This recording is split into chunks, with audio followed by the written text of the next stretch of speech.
नमस्कार दोस्तों, easy law option में आपका फिर से स्वागत है। मैं एडवोकेट दीपक आज आपको बताऊंगा एक लोन डिफाल्टर के क्या क्या लीगल राइट्स होते हैं।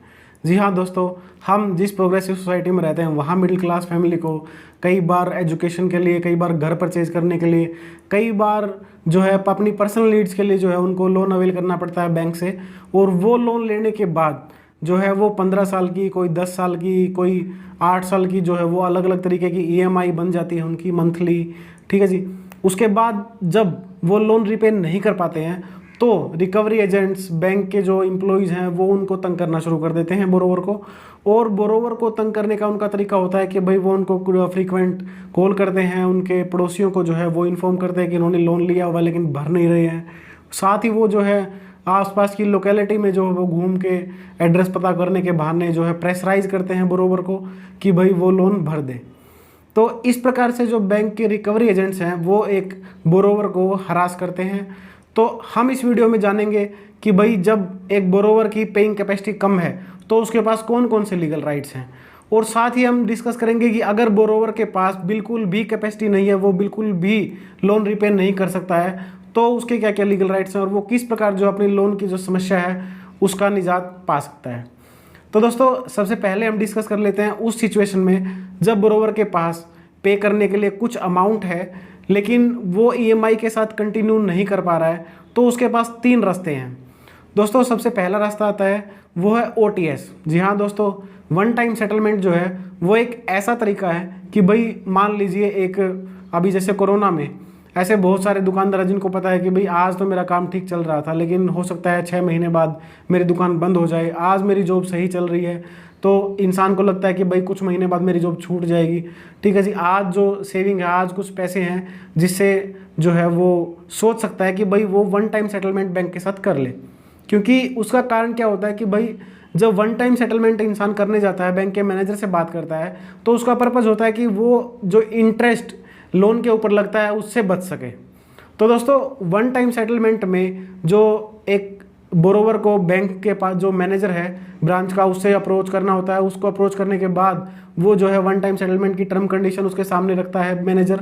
और अगर आप जो रेट है, जो अमाउंट है, उसके ऊपर अगर बैंक और पार्टी दोनों की सहमति बन जाती है तो वन टाइम सेटलमेंट से वो जो है समाधान हो जाता है। दूसरा समाधान जो है वो रिकैलकुलेशन। जी हाँ दोस्तों, जैसा कि आपने सुना है रिकैलकुलेशन, वो ईएमआई की रिकैलकुलेशन है।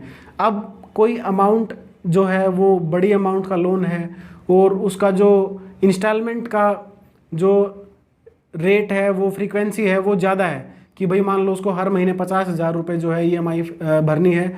लेकिन अभी जो है जैसे कि अभी बहुत सारे लोगों की जॉब छूट गई है, अब कई बार लोगों के पास ऐसी फाइनेंशियल क्राइसिस हो जाता है कि भाई वो ईएमआई इतनी ज़्यादा नहीं भर पाते, तो वो बैंक मैनेजर से बात करके अपनी ईएमआई को रिकैलकुलेट कर सकते हैं कि भाई 50,000 की ईएमआई है जो उसको 30,000 में वो कन्वर्ट करने की कोशिश कर सकते हैं। जिससे बेशक इंटरेस्ट के लालच में बैंक जो है उसको प्रोलॉन्ग कर देगा जो ड्यूरेशन है भरने की, लेकिन वो रिकैलकुलेशन से उसका समाधान निकल जाएगा।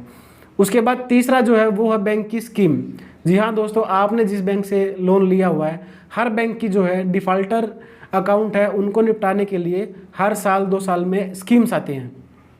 जैसे कि मैं बात करूं, अभी हरियाणा में ऋण समाधान योजना जो है वो अभी स्टेट बैंक ऑफ इंडिया के साथ जो है चली हुई थी, जो अब मार्च तक, ईयर क्लोजिंग तक जो स्कीम चली। उस स्कीम में क्या था कि भाई जो किसानों ने एग्रीकल्चर लोन ले रखा था, केसीसी बोलते हैं जिसको, उस लोन अमाउंट की वो अगर कोई डिफ़ाल्टर है और वो एक प्रेस्क्राइब टाइम है कि भाई इतने टाइम तक अगर मान लो ट्रांजैक्शन नहीं है और उसकी रिपे कैपेसिटी नहीं है, तो वो 10% में जो है उसका समाधान कर रहे थे कि भाई अगर मान लो किसी का लोन अमाउंट जो है वो 2 लाख थी और उसके बाद जो है वो ब्याज लग लग के वो 3 लाख 4 लाख हो गई थी और उसको जो बोरोवर है, वो किसान है, वो रिपे नहीं कर पा रहा है, तो वो उसका 10% में कि भाई अगर 4 लाख उनकी अमाउंट बनती है जो अकाउंट के ठहराव के टाइम पे, तो वो 4 लाख अगर टोटल अमाउंट का 4% वो किसान अगर भर देता है तो उसका जो है उसे समाधान हो जाता है। तो इस प्रकार हर बैंक की जो है डिफ़ाल्टर जो एनपी अकाउंट हैं, जो अकाउंट ऐसे हैं कि जिससे बैंक को कोई फ़ायदा हो नहीं रहा है, तो वो उनसे कुछ परसेंटेज लेके उस अकाउंट को क्लोज़ कर देते हैं। और फर्दर जैसे उनसे आधार कार्ड और पैन कार्ड ले लेते हैं कि भाई हम इसको दोबारा जो है मनी लैंड नहीं करेंगे, उसको दोबारा लोन नहीं लेंगे। लेकिन इस स्कीम से जो है वो फ़ायदा होता है जो बोरोवर होता है उसको।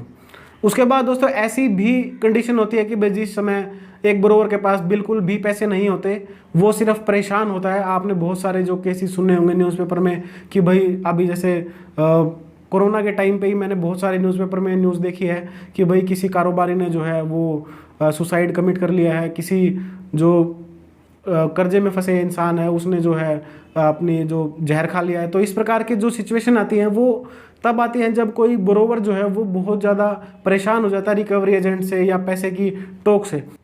तो दोस्तों आपको परेशान बिल्कुल नहीं होना है। मैं आपको वो 3 बातें बता देता हूँ जिससे आपकी परेशानी दूर हो जाएगी या कम हो जाएगी।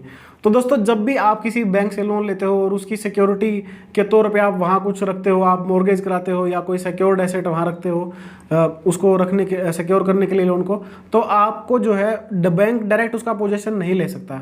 मान लीजिए कि भाई आपने मॉर्गेज कराई है और आपका जो घर है, ठीक है जी, उसके ऊपर लोन है, तो ऐसा नहीं है कि बैंक आप सीधा आपके घर को आके खाली करा देगा, आप परेशान हो रहे हैं उस चीज़ के लिए, ठीक है जी। उसके लिए डिटेल प्रोसीजर है कि भाई पहले बैंक आपको लीगल नोटिस भेजेगा।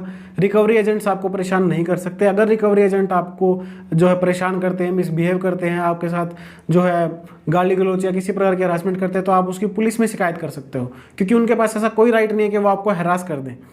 उसके बाद दोस्तों अगर आप बैंक ने आपके खिलाफ रिकवरी सूट कर दिया है, आपके खिलाफ जो है रिकवरी सूट दायर होने के बाद भी आपको घबराना नहीं है। आपको एक वकील इंगेज करना है, वो रिकवरी सूट आपको कंटेस्ट करना है, आपको वो मुकदमा लड़ना है। और रिकवरी सूट में जो एक दीवानी मुकदमा होता है उसमें अच्छा खासा टाइम निकलता है।